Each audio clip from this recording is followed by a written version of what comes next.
I'm Allendale's Chief Meteorologist Ryan Martin with your midday weather update. Latest surface analysis across the nation's midsection shows that low pressure's moved very slightly. Now, this is now a cutoff closed low. So, yeah, we've got one low near Milwaukee, one down near Champaign, Illinois. It's all part of the same low pressure circulation. It's cut off from the jet stream. It's going to move very slowly. So, the cloudy, dreary kind of conditions that are out over the eastern half to two-thirds of the Corn Belt, those are going to park here for a while. It's going to take its own sweet time moving away off to the east.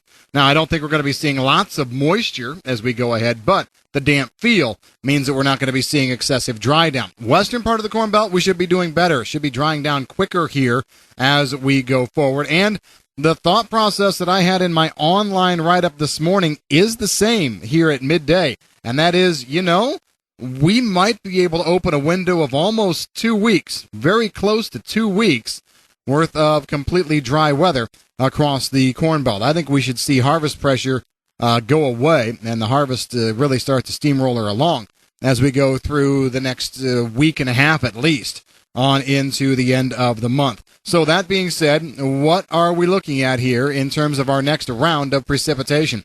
Still watching for a little bit of moisture to try and work in to the plains as we go through the 23rd, 24th. That front, though, never really works its way into the western Corn Belt, seems to die before it gets there. Part of the reason why is most of that action is what's firing off along the back edge of a very strong high pressure that's going to sit over the Corn Belt over the course of the next week or so. And so it's not really a true cool front. To get a real true cool front, you got to go out to about the 27th, 28th.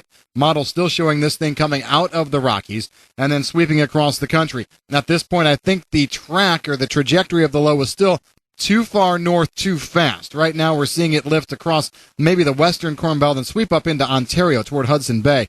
I think you're going to see this thing dig a little bit more and probably pull that trajectory farther to the east, so it will sweep through most of the Corn Belt. So keep an eye out there.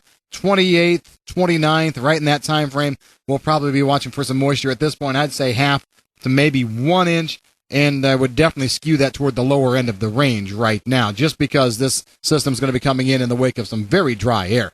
And that'll be the key. We're looking at strong high-pressure domes, one of them here immediately, and then another one that parks for most of next week to sit over the region. This should provide great evaporation rates, almost near the maximum of 1/4 of an inch of moisture out of the soil, out of the ground per day.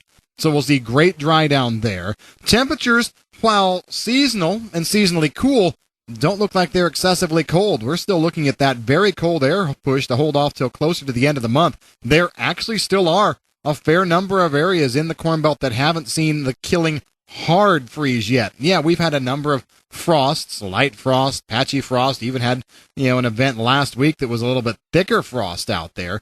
But in terms of going down sub 30, parking there for several hours, we haven't seen that. That will probably end as we go toward the end of the month, the 30th, 31st. I'm looking at a major cold air blast to initiate in Canada, come down across the Great Lakes first, and probably park over a good chunk of the Corn Belt right there at the turn of the month. So it's coming. As well it should. I mean, we're going to be knocking on the door of November by that time. Otherwise, just not looking at much change here. I want to delve in a little bit more to what's going on in South America. We continue to hear the talk of dryness down there, and I'm not going to dispute that it's been a little bit dry in parts of the central north, Mato Grosso, some of those key bean areas, Goiás, Bahia.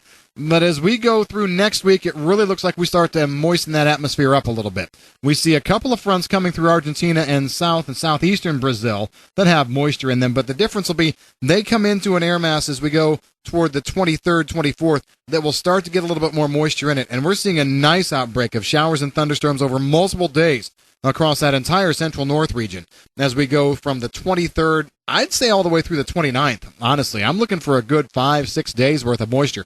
Now, is this going to be the scenario where we see rain in Brazil and especially those key soy areas every day? I doubt it. I mean, I don't think you can say, well, this point right here got rain or will get rain every day. No, but I think the moisture is going to be around.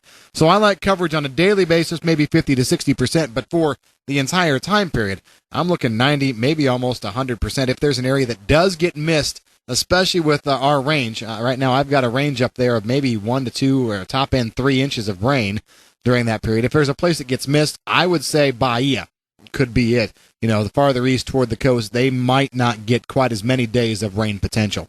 But rains are coming in South America. should be great if the crop is in the ground, should help perk it up. If they've been waiting in some areas to put it in until some moisture was on the way, I'd say if they put it in the ground next week, it would get rained in quite nicely. That's what we've got here in your forecast at midday. If you've got any questions, give us a call at Allendale. I'm Chief Meteorologist Ryan Martin.